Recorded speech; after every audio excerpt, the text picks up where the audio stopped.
Ya, kalau sekarang namanya kabinet kerja. Terus ada pertanyaan berikutnya, lah kabinet yang sebelumnya nggak kerja dong gitu. Iya, Gimana tuh, Pak? sebenarnya sih begini, agak kontradiktif dengan implementasi dan daripada tema daripada kabinet ini. Pertama saya melihat kita kan bekerja harus betul-betul efisien dan efektif, ya kan? Efisien itu menyangkut masalah cost termasuk adalah waktu, ya kan? Itu kan terminologinya kan begitu. Sementara pembentukan kabinet ini kan memakan waktu sampai 6 hari. 6 hari itu kalau dimanfaatkan itu sangat luar biasa, ya kan? Nah ini satu. Yang kedua, ini maksudnya mau membandingin 1 hari setelah dilantik presiden? Oh iya, pasti. Ukurannya bangga begitu. Banget Pak Syarif. Pasti. Yang kedua, kita melihat juga bahwa respon masyarakat, respon pelaku ekonomi terhadap kinerja, terhadap kabinet ini kan agak negatif. Indeks saham harga gabungan kan turun. Mula-mula naik, ya, Pak. Ya naik terus turun ya. Iya. Jadi artinya nggak negatif. Ekspektasinya tinggi, ya. Nah kedua, yang ketiga saya lihat programnya memang belum terpadu, ya. Karena saya melihat ada salah satu Menko statementnya pada saat hari pertama dilantik, ditanya sama wartawan, apa program-program Pak Menko? Katanya loh, saya akan mengkoordinir kementerian-kementerian dulu. Saya ingin dengar dari kementerian-kementerian. Which is itu, kalau itu terjadi, berarti memang benar respon negatif. Karena seharusnya kan Menko kan sudah punya grand strategi bagaimana ke depan. Boleh nggak contoh secara waktu di rezim Indonesia? Oh iya, baru. Jadi pada saat Menko Kabinet Indonesia Bersatu kedua dilantik, langsung dia mengatakan kita ingin menjaga pertumbuhan ekonomi. Pak SBY ini ya? Iya, pertumbuhan ekonomi 6%. Nah ini kan tinggal diterjemahkan oleh kementerian-kementerian. Satu. Nah yang keempat saya lihat ada beberapa menteri waktu ditanya sama wartawan, gimana? Ini hari ketiga ya, hari ketiga. Gimana program-program Pak Menteri? Jawabannya apa? Ya. Saya akan koordinasi dulu dengan Menko. Jadi ini bola balik. Menko koordinasi dari Menko ke menteri ke Menko. Okay. Nah yang terakhir saya katakan bagaimanapun juga kita harus memberi kesempatan kepada kabinet kerja ini untuk membuktikan dan harus betul-betul sesuai yang diharapkan oleh masyarakat.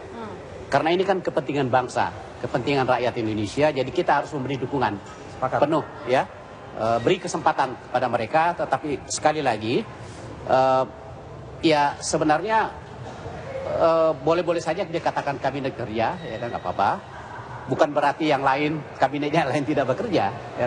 Tetapi yang paling penting adalah efektivitas dan efisiensi ini harus menjadi. Nah ini kalau yang ini harus menunggu waktu ya, melihat efektivitas dan efisiensi kita beri kesempatan lah. Oke, kita juga harus menunggu waktu untuk Pak Rio Petris Kapela bicara, karena kita harus jeda dulu, Bang Rio, ya. Saat lagi kami kembali. Program di Kementerian Sosial, banyak hal yang mungkin kita akan melihat penajaman tertentu dari Direktorat Jenderal yang ada di kementerian ini. Misalnya Direktorat Resos, di situ ada persoalan nafsa, di situ ada perlindungan sosial, ada perlindungan kesejahteraan anak, ada perlindungan buruh migran dan perempuan korban kekerasan, ada persoalan terkait dengan jaminan sosial. Jadi ini irisan-irisan dengan kementerian yang lain sangat banyak. Insya Allah sih kita langsung koordinasi kok. Sesuai perintah Presiden, kerja keras.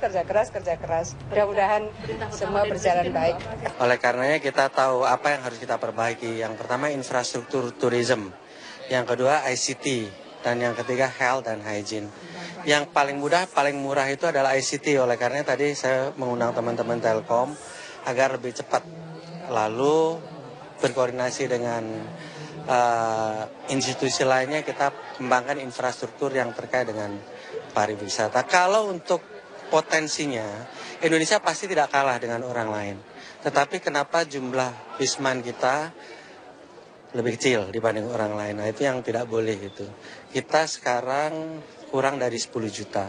Tetapi pertumbuhannya bagus kita. Jadi hasilnya udah bagus, tapi tidak cukup bagus untuk mengalahkan negara lainnya dalam industri pariwisata. Mengetahui apa yang harus kita improve dan kita harus fokuskan di situ. Jadi kita harus menetapkan top destination. Ada top 10, top 20, top 50, top 100 even. Lalu harus kita tera. Mereka itu rankingnya berapa di dunia. Karena selain untuk Wisnus, wisatawan Nusantara, juga untuk Wisman. Intinya ada reform yang disebutkan oleh Pak Bambang tadi, itu harus kita lakukan di semua sektor. Ya kan?